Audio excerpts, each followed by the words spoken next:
Most people look at Taylor Swift and they immediately see the trappings of a global pop icon, right? I mean, they see the shimmering costumes, the acoustic guitars, the incredibly elaborate stage designs, and of course, the massive stadium-filling anthems. The entire cultural narrative around her positions her primarily as a performer, a songwriter, and a massive celebrity. But today, we are going to look entirely past the stage lights and the glitter. In this explainer, we're approaching the subject not as a musician, but strictly as a rigorous business case study.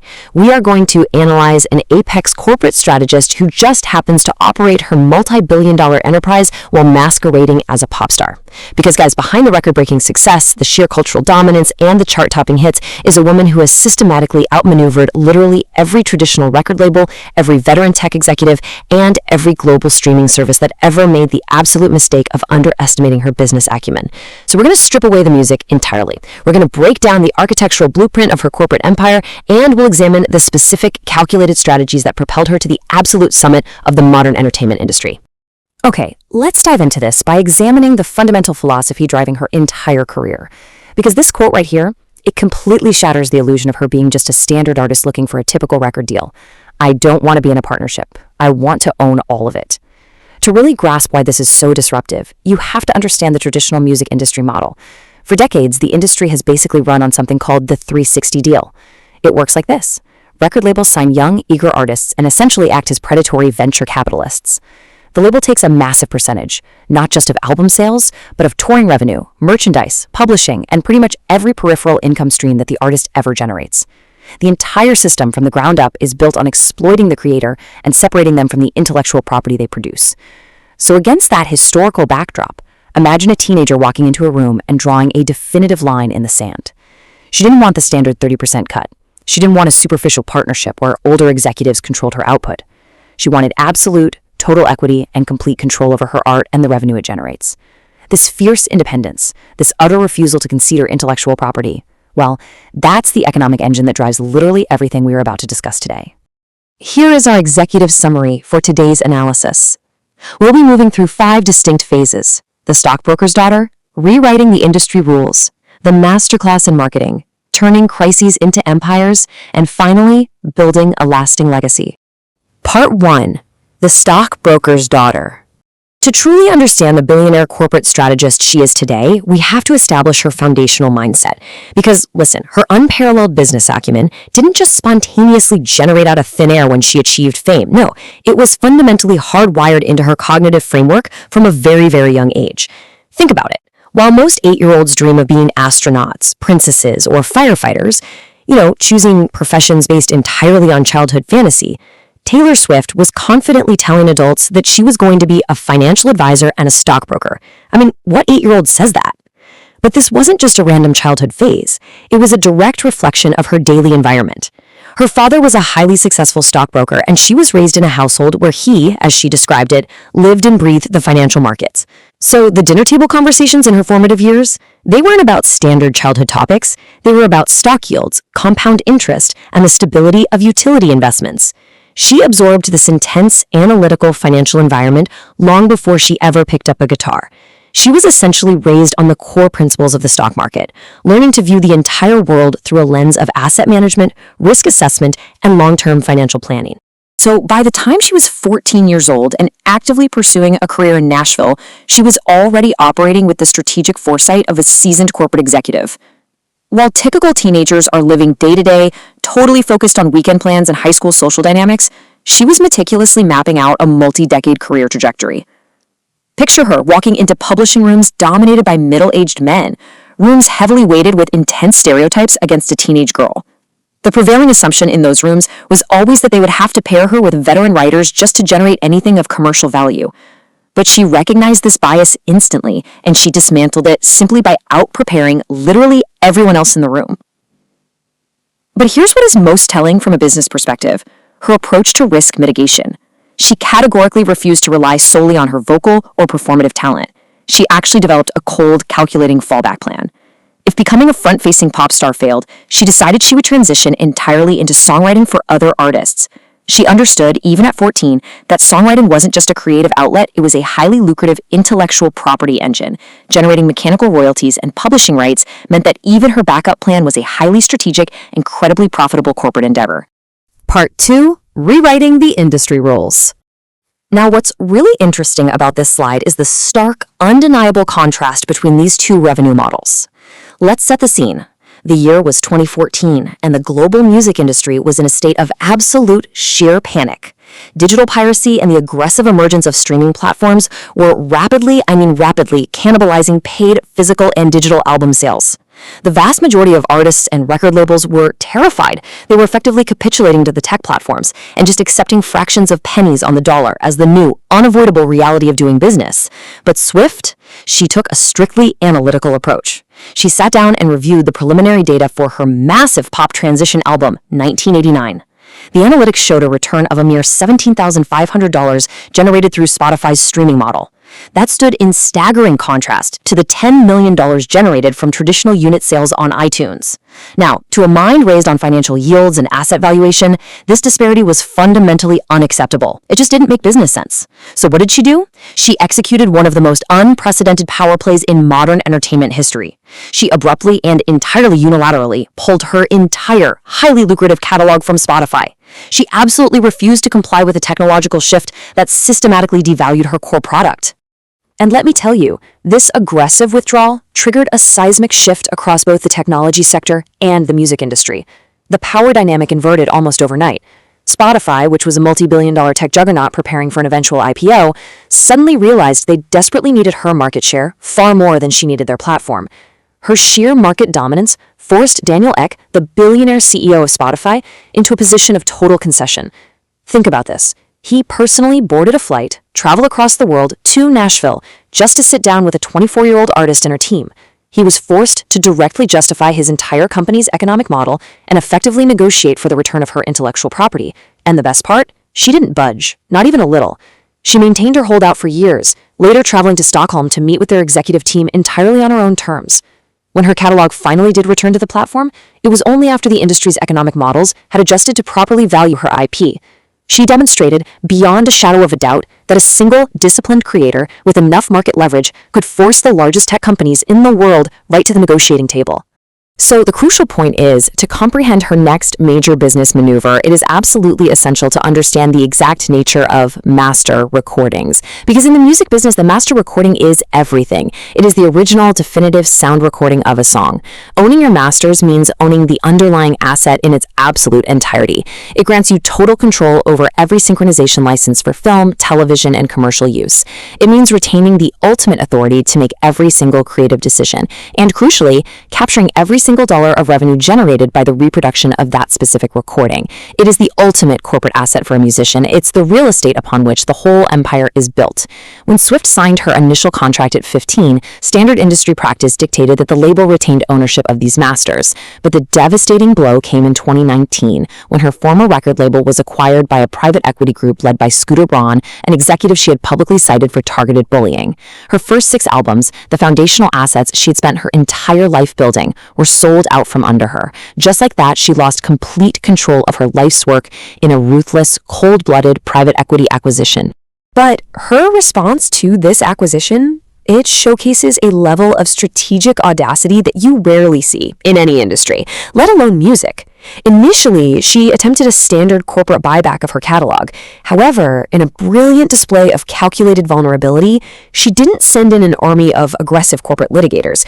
Instead, she sent in her mother and her brother, attempting to negotiate on personal, emotional terms. When those deals repeatedly fell through due to highly restrictive non-disclosure agreements and exorbitant financial hurdles, she didn't just give up. She pivoted to a breathtakingly aggressive strategy. Instead of accepting defeat, she decided to systematically re-record her entire 6-album back catalog entirely from scratch. Now, the financial and temporal risk of this operation was immense. We're talking thousands of hours of studio time and the meticulous recreation of every single instrumental and vocal track. But the strategic brilliance of this move was undeniable. By creating perfect, modernized substitutes of her own music and branding them very clearly as Taylor's version, she completely devalued the original master recordings held by the private equity firm. She weaponized her dedicated consumer base, ensuring they would only stream and purchase the newly recorded assets that she owned 100%. In doing so, she effectively rendered the original multi-million-dollar acquisition practically worthless on the commercial licensing market. That is a corporate kill shot. Part 3. the masterclass in marketing. While her boardroom battles absolutely established her operational dominance, I'd argue her real genius lies in product marketing and consumer psychology. Take, for example, her massive transition from country music to pure pop with the album 1989. In corporate terms, you have to understand, this was a massive, high-stakes brand pivot. Compare it to a legacy company completely abandoning its core product line to enter a new, highly saturated market. Her record label executives were completely terrified. They were terrified of alienating her loyal country demographic, which was their cash cow. They literally pleaded with her to include just 2 or 3 traditional country songs on the album as a commercial safety net. Just a little fiddle, right? But she adamantly refused to hedge her bets. She recognized that compromising the artistic integrity of the product just to mitigate risk would result in a diluted, confused brand message. As she perfectly noted, throwing in a country track just to placate anxious executives would literally be exploiting the genre. Instead, she committed to a complete, unadulterated reinvention. She understood a fundamental rule of brand longevity. You sustain market dominance by consistently surprising your consumer base, not by playing it safe to protect legacy revenue streams. And this brilliantly illustrates her mastery of physical product sales in a completely digitized era. It is an absolute masterclass in consumer psychology and retail gamification. Let's analyze the rollout strategy for her album Midnights. She didn't just release a record. She engineered a multi-tiered purchasing event. First, she announced 4 distinct, beautifully color-coded vinyl editions. Second, bypassing traditional press entirely, she utilized TikTok for a series she called Midnight's Mayhem.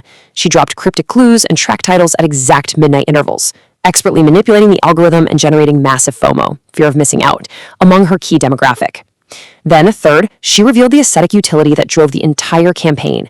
If a consumer purchased all 4 distinct physical editions, flipped them over, and aligned them, the back covers formed a fully functional wall clock. The psychological trap was set flawlessly. Fans were no longer just buying an album, they were acquiring necessary components of a collectible art piece. She successfully compelled consumers to buy 4 identical copies of the exact same audio product, driving physical sales to historic, mind-blowing highs in an era where most consumers don't even own record players.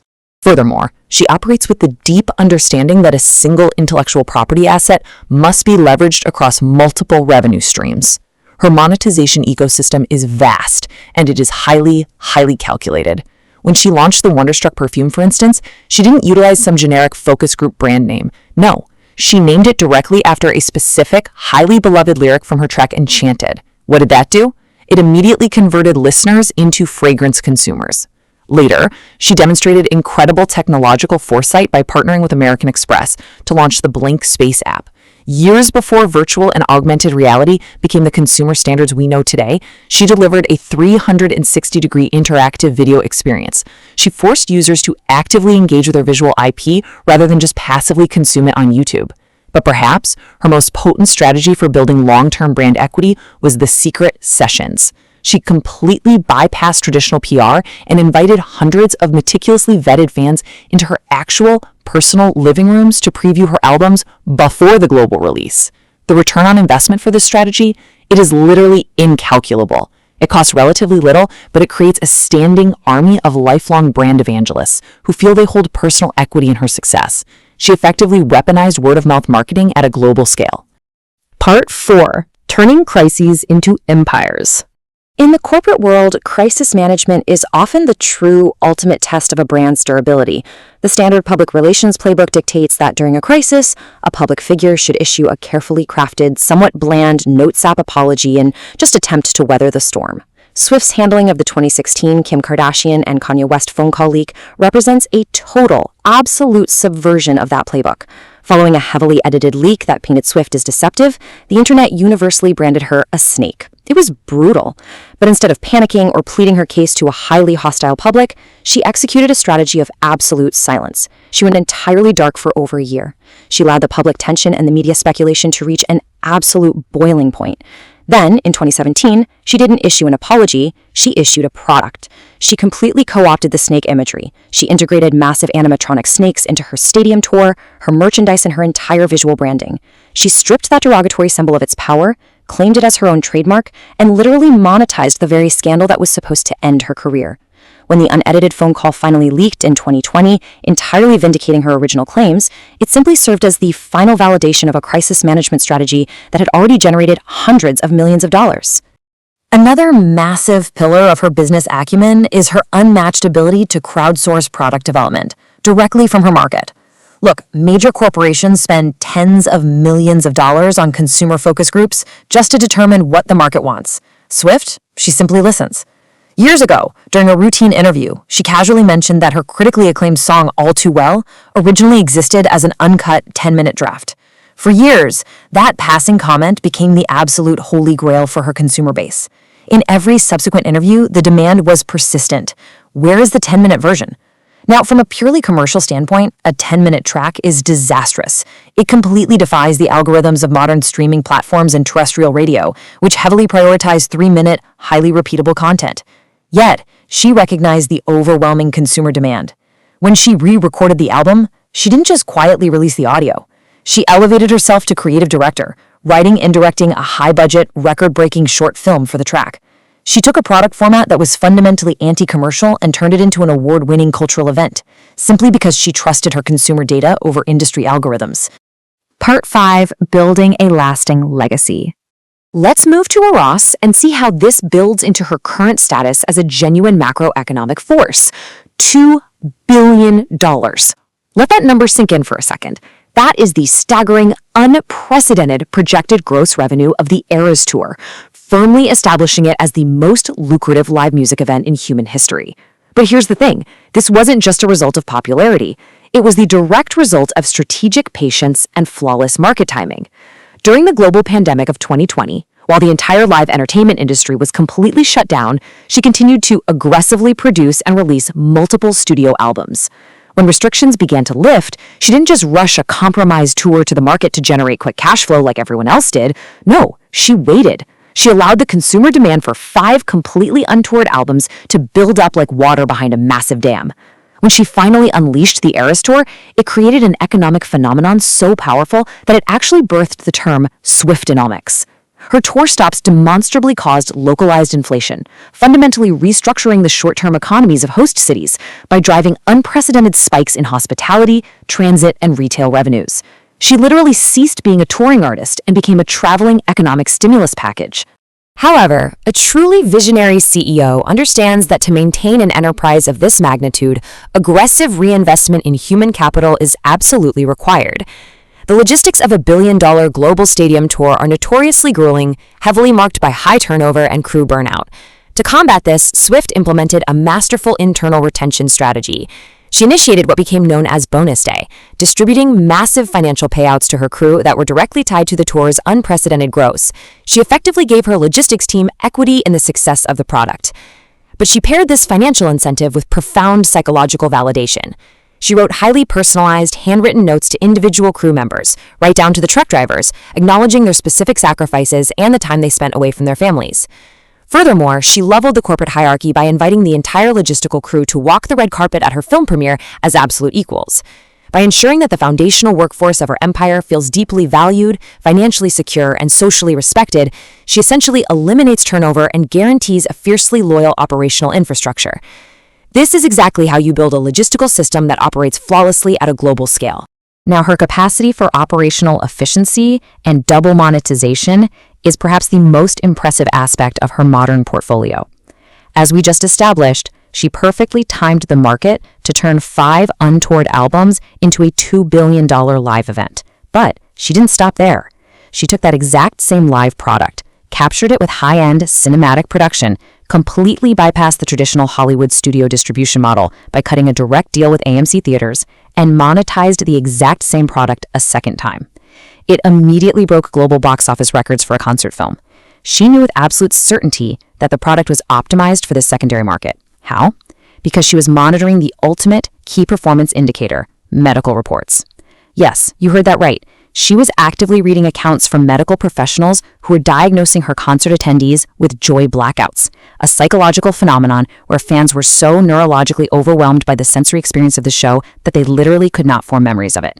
Listen, in the realm of consumer experience design, engineering a product so potent that it momentarily short-circuits human memory is the absolute pinnacle of success. She knew she had a perfect product, and she monetized it relentlessly. This sustained, incredible level of economic and cultural dominance has resulted in something exceedingly rare for a contemporary figure: rigorous academic institutionalization. She has completely bypassed the ephemeral, fleeting nature of pop culture entertainment and firmly embedded herself into the actual curriculum of elite global academia. Today, right now, you can enroll in dedicated, semester-long courses dissecting her macroeconomic impact, her literary devices, and her brand management strategies at institutions like Harvard University, Stanford, the University of Texas at Austin, and Ghent University in Europe. She is actively being analyzed in the exact same Hallett halls that study classical macroeconomics and Shakespearean literature. This academic validation is a crucial, high-level corporate asset. It fundamentally shifts her brand from the realm of disposable pop entertainment straight into the realm of historical literature and enduring business theory. It grants her enterprise a level of permanent, unshakable credibility that money simply cannot buy. This quote really encapsulates the ultimate triumph of her long-term corporate strategy. She didn't just build a fan base, she built a legacy that keeps recruiting. Look, in business analytics, two of the most vital metrics you can track are customer lifetime value and customer acquisition cost. Swift has optimized both of these to near perfection. The original consumers who bought her country albums way back in 2006, they haven't aged out of the demographic. Her constant stylistic pivots and deep emotional branding have ensured their customer lifetime value remains exceptionally high as they literally follow her into adulthood. But simultaneously, those older consumers are now having children, and they are passing their intense brand loyalty down to the next generation. This intergenerational transfer means that her customer acquisition cost for an entirely new demographic of young consumers is effectively zero. The legacy consumers do all the recruiting for her. It is a self-sustaining perpetual growth engine that legacy Fortune 500 corporations spend billions trying to replicate, usually without any success at all. So pulling this all together, every single contract dispute, every meticulous brand pivot, every calculated PR silence, and every shattered economic record was part of a cohesive, overarching master plan. A plan that she began executing as a teenager, analyzing stock yields at the dinner table. She entered a legacy industry that was fundamentally designed from the ground up to exploit creators. She ruthlessly broke its underlying economic models, and she rebuilt the entire system with herself positioned at the absolute apex.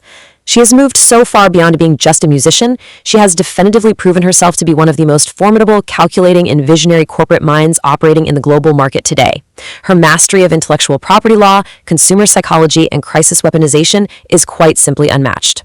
So, as we conclude this explainer, I want to leave you with one final structural question to consider.